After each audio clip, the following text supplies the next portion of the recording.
Eksploitasi telur ikan terbang tanpa izin marak di Tanimbar.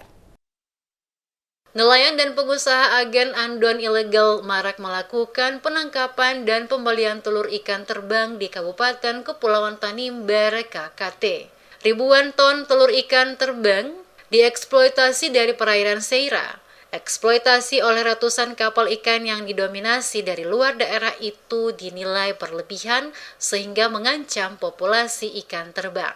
Kegiatan penangkapan itu pun dikategorikan sebagai bagian dari praktik penangkapan ikan ilegal, tidak dilaporkan dan tidak diatur atau IUU Fishing. Penelusuran Demes Media Group bersama beberapa jurnalis daerah setempat di beberapa pengusaha telur ikan terbang di kota Samlaki, rata-rata mengaku belum memiliki izin dari Kementerian Perikanan maupun Pemda setempat. Rahmat, salah satu pengusaha telur ikan terbang di kawasan Pasar Omele, Kota Samlaki mengaku rata-rata pengusaha telur ikan terbang belum mengantongi izin usaha dengan alasan sulit dan memberatkan mereka. Menurut Rahmat, untuk mengurus perizinan usaha ke Dinas Kelautan dan Perikanan Provinsi Maluku di Ambon, itu membutuhkan waktu berminggu-minggu dan biaya yang tidak sedikit. Rahmat berharap pemerintah pusat dan pemerintah daerah memberi atensi terhadap persoalan perizinan yang dihadapi nelayan maupun pengusaha di daerah itu.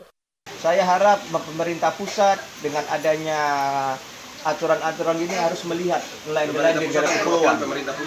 Selama ini nelayan-nelayan ini melihat nelayan-nelayan yang ada di Jawa saja, tidak pernah melihat nelayan-nelayan yang ada di kepulauan. Yang setengah mati harus mengurus ke provinsi.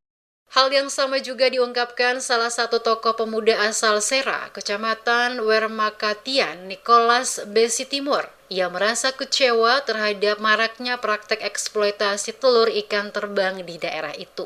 Nicholas mengkhawatirkan pengambilan telur ikan terbang yang tidak prosedural dan ilegal itu akan merusak dan merugikan masyarakat yang berada di Kabupaten Kepulauan Tanimbar, khususnya masyarakat Sera Blawat yang punya hak petuanan. Praktek ilegal ini katanya telah dilaporkan kepada pihak berwenang, namun hingga saat ini belum direspon.